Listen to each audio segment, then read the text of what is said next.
famous left-wing historian who just shortly before his death was asked in an interview by Michael Ignatieff that if it took another 20 million dead to have achieved full communism and the state he wanted, would it have been worth it? And he replied, yes, right. It would have been worth it.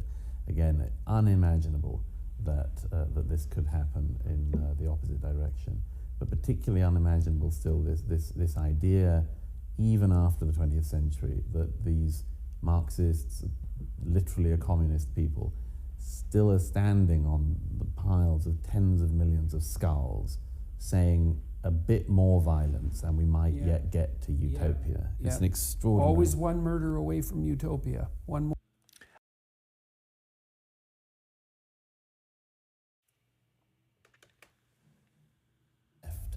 But it will, as you said before, benefit the right parts of the right in the end. Oh, definitely, definitely. And because there's just no reason for the right not to capitalize on that. It's perfectly...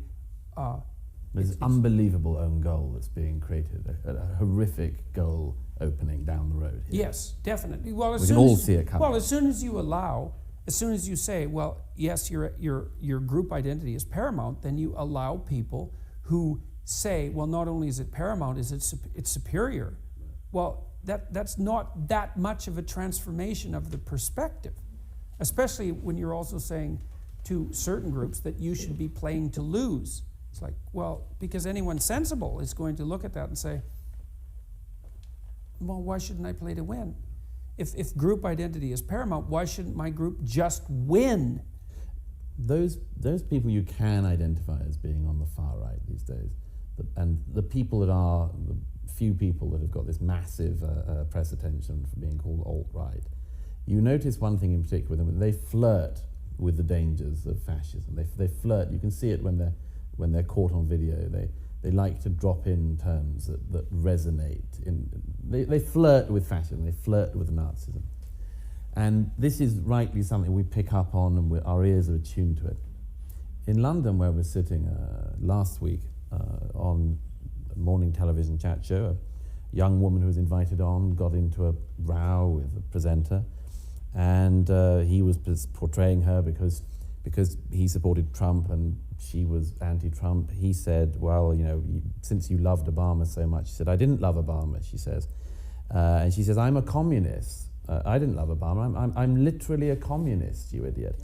And this, as we speak, has become not just enormously popular, but gigglesome on the left in this country. And I'm not talking about the far left. I'm talking about the left right up to and involved with Her Majesty's opposition. I'm literally a communist has just been made into a T-shirt by a group on the left, and they're selling it. And this in an era when we've been endlessly told, the only thing you do if you see a fascist is to punch them in the face. And there seems to be, as I've always said, a supply and demand problem with the fascists. There aren't enough for the demand there seems to be to find them. But yet, here you have, live on television, I'm literally a communist, and it's unimaginable. We all know it's unimaginable that somebody would say, I'm literally a fascist on TV, and everyone would find it wonderful, and everyone would make I'm literally a fascist t-shirts. So this 20th century era, this educational era, seems to me to be having real world consequences. It's a catastrophe. It means that we learned half the lesson. We sort of learned half the lesson of the 20th century, right? And well, thank God we sort of learned half the lesson, but the other half has not been learned, and that's not acceptable, not in the least acceptable. Yeah, the idea that you can come, well, the data in the United States indicates that 1 out of 5 social science professors are self-proclaimed Marxists. It's like, you're a Marxist? Really? Like, seriously? Yeah, not only am I a Marxist, it's one of the things that makes me morally virtuous. Well, what about the 20th century? Well, that wasn't real communism. It's like, and I know what that means. It's the most arrogant possible statement. What it means is that, well, those people who tried it before, they didn't really have the same nuanced understanding of the sophistication of Karl Marx's revelation that I have, or the moral character that I have, so that if I had been placed in charge, let's say, of the Russian Revolution, the utopia, that was only a couple of decades away. That's what it means. I once wrote about this with Eric Hobsbawm, the famous left-wing historian who just shortly before his death was asked in an interview by Michael Ignatieff that if it took another 20 million dead to have achieved full communism and the state he wanted, would it have been worth it? And he replied, yes, Right. it would have been worth it. Again, unimaginable that this could happen in the opposite direction, but particularly unimaginable still this idea, even after the 20th century, that these Marxists, literally a communist people, still are standing on the piles of tens of millions of skulls saying a bit more violence and we might yet get to utopia. It's an extraordinary... Always one murder away from utopia. One more. Again, just fascinating conversation between these two men, Douglas Murray and Jordan Peterson. And as Douglas brings up, there's a lady that comes on TV, and this happens on our side of the pond too in the United States of America. Che. You got these college students at universities. They're all brandishing Che t-shirts with pride. They don't even have a freaking clue who Che was. Che. I mean, unbelievable. Pol Pot. T-shirts. Marxist theory being taught. That's fine being taught. But as you know, Jordan was basically saying that 20% of the professors, 20%. Listen, even if you didn't even agree that the left leans, that the universities lean left by a majority, overwhelmingly, to say that 20% of the professors identify themselves as self-proclaimed Marxists and that they think that they know better than Karl Marx because they could have instituted communism and socialism better than it was. I mean, that was the wrong way of doing it. You know, they experimented, so they killed 100 million people. You know, they were just trying to get it right. And like the writer, I was not aware of that quote. I want to go read that book. If it had taken another 20 million to achieve the nirvana that supposedly would come under socialism or communism, yes, that would be worth it. Another 20 million. This is how these people think, folks. This is their mindset. This is what is being taught in our schools. At least this type of, you know, under the cover, so to speak. But as Jordan Peterson also pointed out, they only talk about Nazism. They only talk about the horrors that Nazism and Hitler brought, which is, we need to talk about that. But not enough is placed on the horrors, the catastrophic loss of human life. And as Douglas so aptly put it, that the left stands upon the skulls of the hundreds of millions of souls that were decimated in evil perpetration of trying to achieve something that could never be achieved with an ism like communism or socialism.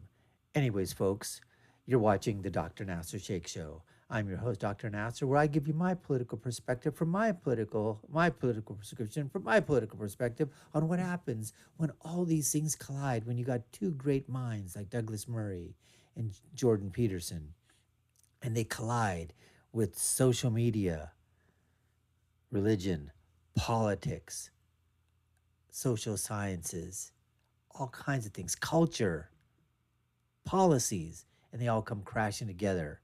That's what we have on tap for you today, and we're going to go right back to the interview between these two great minds right now. Well, you know, and the way that the leftists defend themselves is by saying things like, well, what about all the deaths created by capitalism? You're not factoring them into the equation.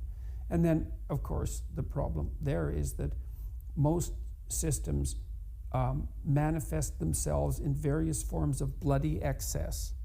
And so how you tally up the bodies depends on where you draw the boundaries around your conceptual systems.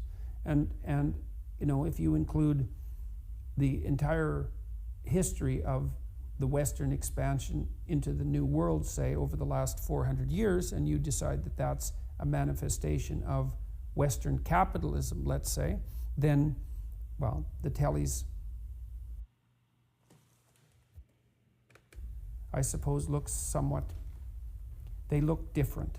And at the very least, you can say that the number of people raised out of poverty by capitalism is significantly higher than the number of people raised out of poverty by communism. Well, this is. I think there's something crucial about that, because one of the things that we will have to contend with is something like that, which is that every system is, in some sense, a system of oppression and bloodshed.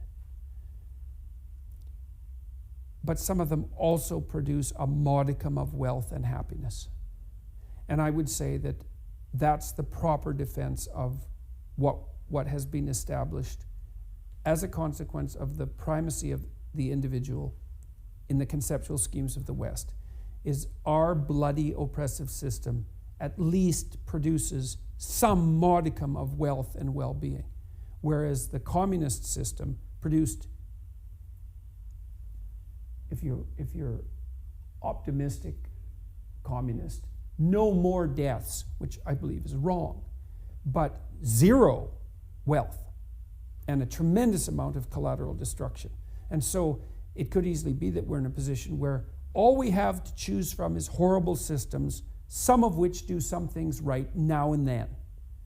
And that would be our system. That would be the Western system. And I think there's plenty of evidence for that too, accruing evidence, because what's happening right now across the world is that as the idea of individual sovereignty and associated property rights and freedom of choice and so forth are increasingly instantiated in developing countries, those countries are moving away from conditions of abysmal poverty at a staggering rate.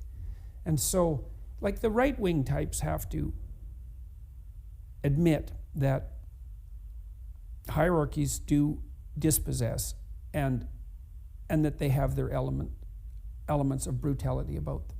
Even if they're functional hierarchies, even if they're competence predicated, they dispossess people. This is the cognitive problem in large part that's going to bedevil us over the next 20 years. But I mean, at least there are fewer people starving now. There are more people being lifted out of absolute poverty.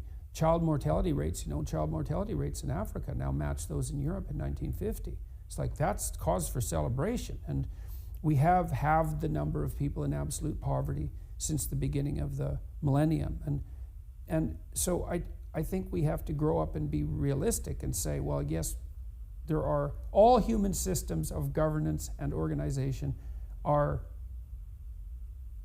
pathological to some degree, but some of them are minimally functional as well.